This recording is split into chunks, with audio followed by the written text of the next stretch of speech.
Olá, salve Maria Santíssima, seja muito bem-vindo a esse canal. Eu sou a Adriana Bezerra e hoje a gente vai dar continuidade a essa sequência de catequeses sobre o quinto mandamento e hoje a gente vai ver uma série, são vários pecados que talvez você nem soubesse que eram pecados contra o quinto mandamento e a gente vai conhecer todos eles depois da vinheta.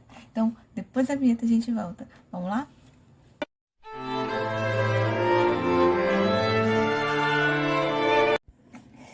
Então vamos lá, vamos dar sequência à nossa catequese sobre o quinto mandamento. Tem muitas coisas que a gente vai ver que a gente nem sequer, eu pelo menos nem sabia que era pecado contra o quinto mandamento. E é legal quando a gente vai vendo isso, porque a gente vai aprendendo. Então, o primeiro pecado, eu quero ler com vocês aqui aquilo que a gente vai trazer, essa temática a gente vai colocar aqui. Vou ler esse parágrafo para você. Parágrafo 2288. A vida e a saúde física são bens preciosos doados por Deus. Devemos cuidar delas com equilíbrio, levando em conta as necessidades alheias e o bem comum. O cuidado com a saúde dos cidadãos requer a ajuda da sociedade para que haja condições de existência que permitam crescer e atingir a maturidade, o alimento, a roupa, a moradia, cuidado com a saúde, o ensino básico, o emprego e a assistência social. Isso quer dizer que aquele político que desvia a verba da saúde está pecando, porque quando ele está fazendo, ele está desviando um dinheiro que ia para a construção de leitos no UTI, isso quer dizer que pessoas vão morrer por estarem esperando essa vaga, que não vai chegar. E como a gente tem visto escândalos relacionados à corrupção, sobretudo em dinheiros de verbas, para a construção de hospitais, para a construção de leitos na UTI. Meu Deus, como a gente está vendo uma sociedade cada vez mais sem Deus. Uma sociedade totalmente descristianizada. Isso que acontece quando nós tiramos Deus do centro da nossa sociedade. Nós perdemos os valores cristãos. E aí entra o egoísmo e uma série de porcaria que há no mundo. Então, para a gente não se estender muito, então sabemos que a corrupção, o desvio de verba destinado à saúde, quando você desvia essa verba, é pecado contra o quinto mandamento. Bom, e a gente vai dar continuidade. Vamos agora para o parágrafo 2289, diz o seguinte: se a moral requer o respeito à vida corpórea, não faz dela, no entanto, um valor absoluto. Esta se opõe à concepção neopagã que tende a promover o culto do corpo e a sacrificar-lhe e a tudo sacrificar-lhe, a idolatrar a perfeição física e o êxito esportivo. Gente, aqui ele vai trazer justamente tudo aquilo que vai idolatrar o corpo, né? O que ele está pedindo, o que a igreja nos pede, para que demos a devida importância, o devido valor à saúde, porque é uma dádiva de Deus para cada um de nós. Devemos cuidar dela com equilíbrio, ou seja, você nem pode se descuidar da sua saúde, como você também não pode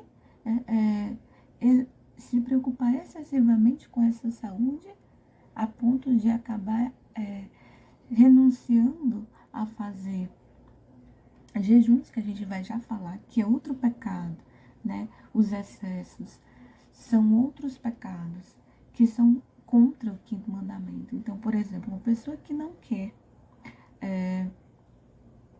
fazer penitência, jejuar, sem ter nenhum problema de saúde, porque a igreja tem uma exceção, né, de que pessoas, no caso, naqueles dias de penitência obrigatória que a igreja nos pede, né, que pessoas maiores de 65 anos e menores de 14 anos estão dispensadas, né, que tenham alguma enfermidade, que não possa fazer de jejum, então elas estão dispensadas. Então, qualquer outro indivíduo que não se enquadre nesse grupo está obrigatoriamente, né, tendo que cumprir com essa obrigação da igreja.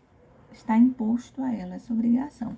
Então aqui, eu não posso também me recusar por medo de prejudicar a minha saúde. Eu não vou fazer jejum, eu não vou fazer penitência porque eu tenho medo de destruir a minha saúde, certo? Então, não se pode fazer isso, porque a igreja vai provar e a ciência hoje comprova, por exemplo, que o jejum, ele é benéfico e ele até ajuda a saúde. Por exemplo, o jejum intermitente. Muitas pessoas alcançam a redução do peso, né? Fazendo uma reeducação alimentar, mas também utilizando o jejum intermitente. Mas aqui ainda não é o foco, a gente vai voltar a falar sobre a idolatria do corpo. O que a gente mais vê hoje entre os jovens nas academias é o uso do anabolizante, né? Essas substâncias, elas trazem diversos danos à saúde, né? Então, assim, muda a questão hormonal. As mulheres passam a ter os seus hormônios sexuais alterados, né? Engrossa a voz, fica com a musculatura, diminui os seios, ou seja, as características femininas das mulheres vão se perdendo, elas passam a ter traços masculinos, da mesma forma os homens, né? E o uso desse anabolizante tende a ter mais retenção de líquidos. Então, esses meninos vão perder um pouco, né, das suas características aí, né, mais masculinas, vai ter uma alteração, né, no humor daquela pessoa, se tornam pessoas mais irritadiças, né, pessoas mais propensas a agressividades. Então, tem uma série de coisas que pode causar dano à saúde e coloca a vida do ser humano em risco, como, por exemplo, a formação de coágulos, que pode levar a pessoa a ter um AVC, uma trombose, e que pode ser letal à vida humana. Também a gente vai trazer o caso, ainda no culto do corpo, das cirurgias plásticas, e uma delas é a lipoaspiração. As pessoas que optam pela lipoaspiração, elas se expõem também a um grande risco, embora a indústria esteja tentando comercializar essa cirurgia plástica como algo que tem poucos riscos, que é benéfica, enfim, né? O que a gente sabe é que há sim o risco, a pessoa pode ter ali um órgão interior perfurado, então assim, tem o risco de morte, a pessoa está expondo a sua vida de forma desnecessária, então é pecado contra o quinto mandamento. Lipoaspirações, aquelas pessoas que ficam viciadas em fazer cirurgia plástica, que nunca estão contentes com o corpo que têm, que procuram cada vez mais aperfeiçoar o corpo, e muitos dos fisiculturistas acabam tendo um distúrbio psicológico. Então, são danos à saúde. Por isso é pecado contra o quinto mandamento. E a gente vai passar adiante para a gente não estender muito.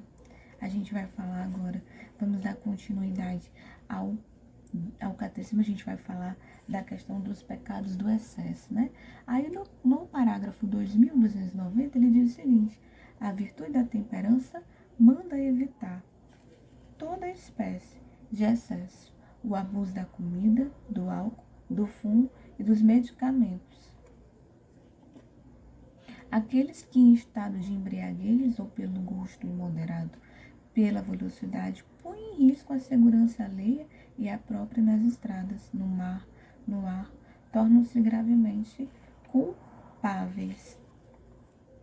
Ou seja, o abuso das bebidas. Quantos acidentes nós já presenciamos no trânsito decorrentes de embriaguez?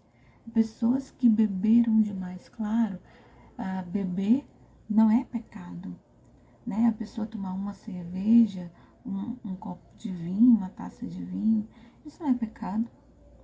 Mas cabe ao católico a prudência. Então, É preciso evitar todo tipo, meu irmão, se isso te leva a um estado de euforia, evita o primeiro copo, evita a primeira cerveja.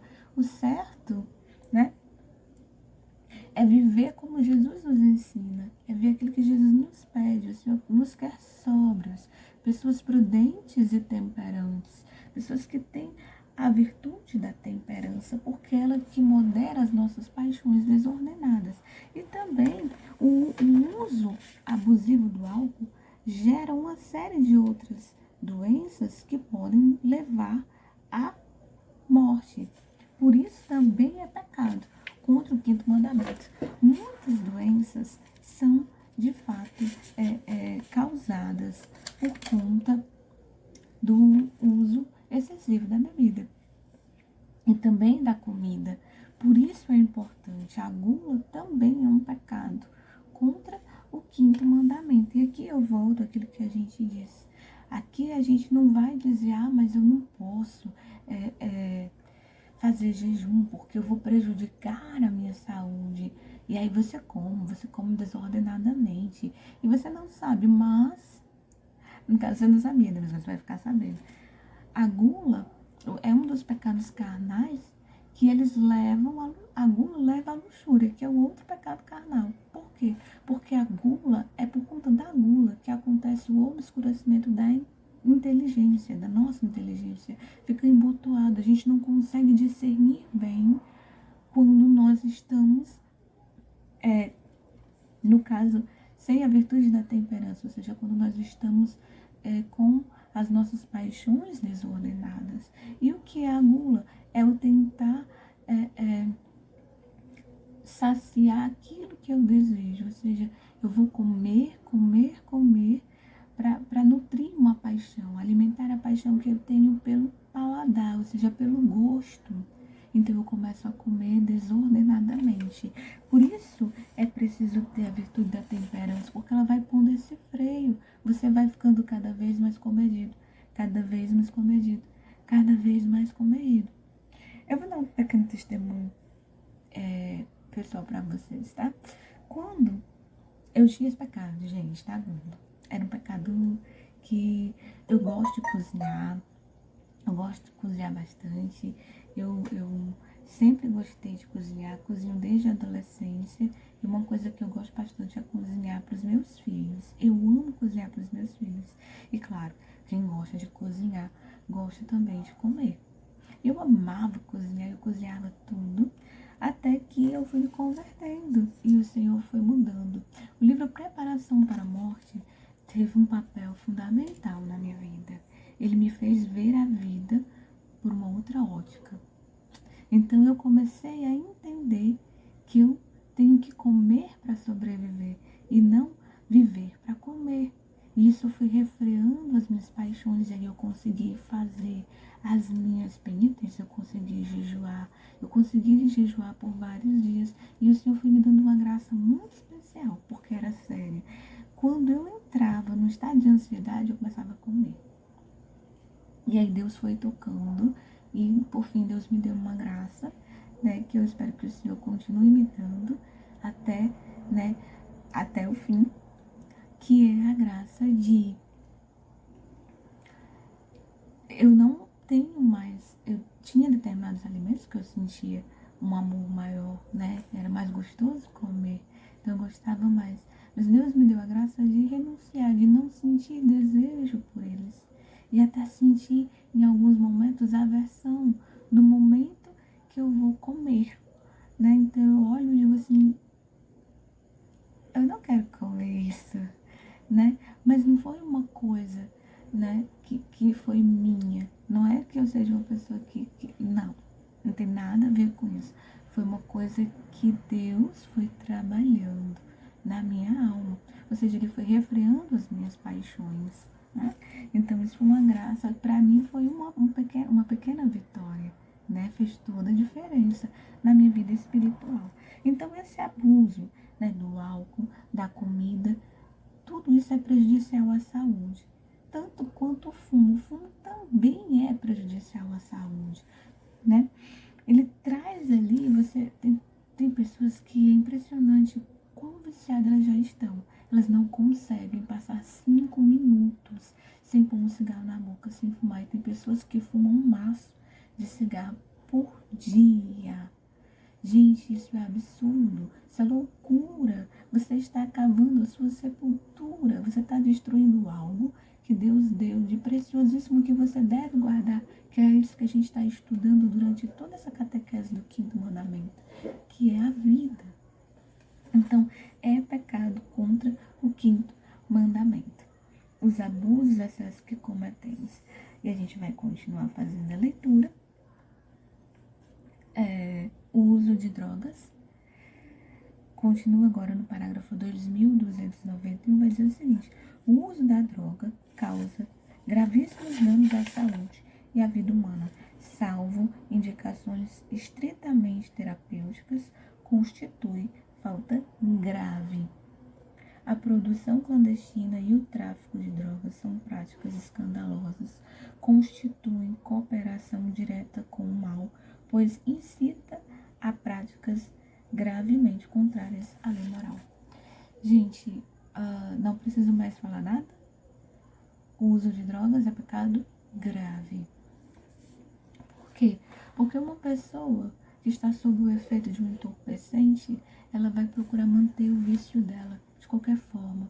E daí ela vai roubar, ela vai matar, ela vai se prostituir.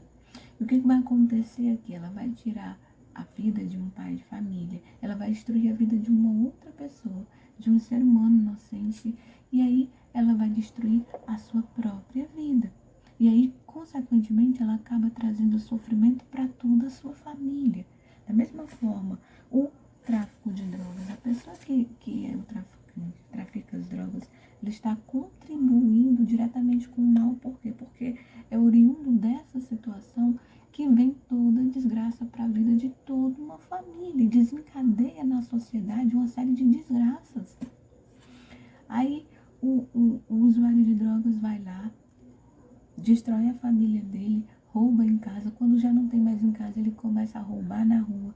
Aí depois ele já está pedindo a arma emprestada para cometer o roubo, a mão armada. Depois ele já começa o latrocínio. E aí ele já começa a fazer uma série de absurdos, uma série de barbaridades. Né? Então, não tem muita coisa para se falar. É pecado grave. Gente, foi muito bom ficar com vocês até aqui. Era tudo que eu tinha para falar sobre os pecados, né, que se tenta contra a saúde, né, contra a vida humana. Então, eu espero que vocês tenham gostado. Se você é novo no canal, faz a sua inscrição.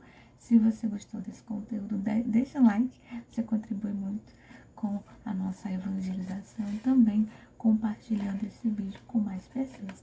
Deixa algo aí nos comentários. Eu quero continuar batendo papo com você agora, através dos comentários. Que Deus abençoe. Até a próxima. Salve.